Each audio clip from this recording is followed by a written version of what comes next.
Sifat sombong dan sifat malu merupakan kedua-duanya adalah sifat yang merugi. Ya.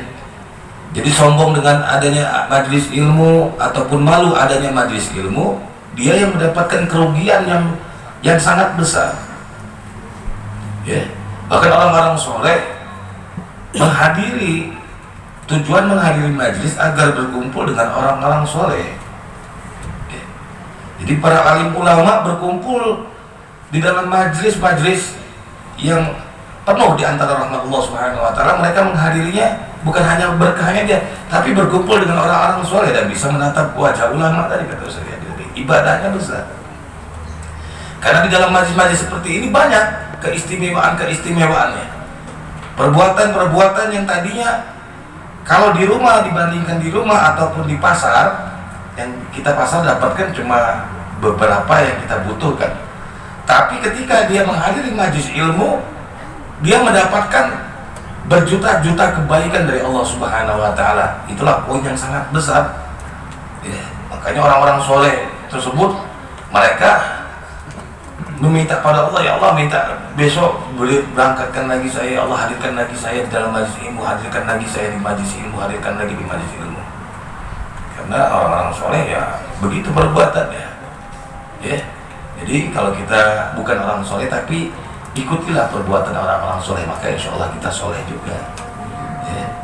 Jika orang yang tidak mendatangkan sehari-harinya itu ilmu, maka ataupun dia seharinya tidak diisi dengan zikir, ataupun tidak pernah dia diisi kehidupannya dengan sesuatu majlisnya Rasulullah SAW, ya, majlis ilmu, majlis zikir, majlis selawat, maka hatinya itu bakal mati. Kata Imam Haddad itu seperti orang yang mati.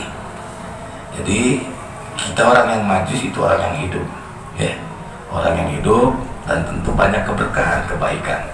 Jangan pernah untuk meninggalkan majlis seperti ini. Ya, buat para laki-laki, bapak-bapak semuanya, konsekuensi dalam kehidupan. Meskipun malamnya bekerja, malamnya beraktivitas, malamnya bergadang, tetap konsekuensi di dalam suatu kehidupan kita harus kita jalankan. Kita di dalam suatu pekerjaan saja, kalau kita bekerja di suatu perkantoran, malamnya aktivitas, kitanya mau bergadang, mau apa-apa, kira-kira kalau nggak masuk, ya, berarti kita pasti kena tekor, ya, kena skor, skorsing, ya. Jadi itulah aturan pekerjaan. Ini pun kita pun dalam aturan kehidupan pengajian. Ngaji ini adalah kebutuhan yang hak, ya.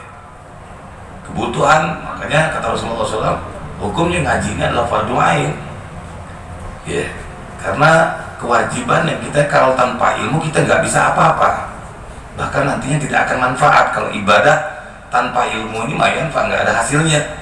Tapi kalau kita ibadah dengan adanya ilmu, maka insya Allah kita akan jadi manfaat ibadah yang kita lakukan. Dan begitu pun kalau sudah difarduainkan, diwajibkan untuk kita kaum muslimin wal muslimat, berarti kita ini betul-betul yang harus kita jalankan, punya konsekuensinya. Ya, jangan pernah kita tinggalkan, jangan pernah ini. Kalau ingin jadi hidup kita baik. Banyak ada yang bertanya kepada gurunya, "Beb, saya ini ada pekerjaan, saya ditawarkan di Saudi Arabia, gajinya 30 juta satu bulan. Kira-kira bagus mana yang saya ambil di Saudi Arabia? Apa saya ini masih di Indonesia?"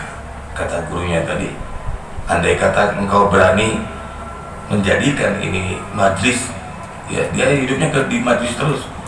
Kalau majlis itu lebih baik daripada 30 juta, ya kau bisa ngambil keputusannya sendiri. Akhirnya dia tidak mengambil 30 jutanya. Dia lebih baik duduk di majlis ilmu dan berkhidmat kepada gurunya. Akhirnya di tempatnya sendiri, di negaranya sendiri, dia mendapatkan pekerjaan, menjadi suatu orang memegang manajemennya, dan dia pun mendapatkan gajinya, ya, kurang lebih hampir sama 30 juta juga. Jadi Allah gantikan cepat kalau kita ini betul-betul menjadikan pengajian itu kebutuhan kita Allah yang nanti memindahkan di antara kebutuhan-kebutuhan kita lainnya. Ya. Hadirin yang dimuliakan Allah Subhanahu wa taala, tadi sudah sama-sama kita bacakan bahwa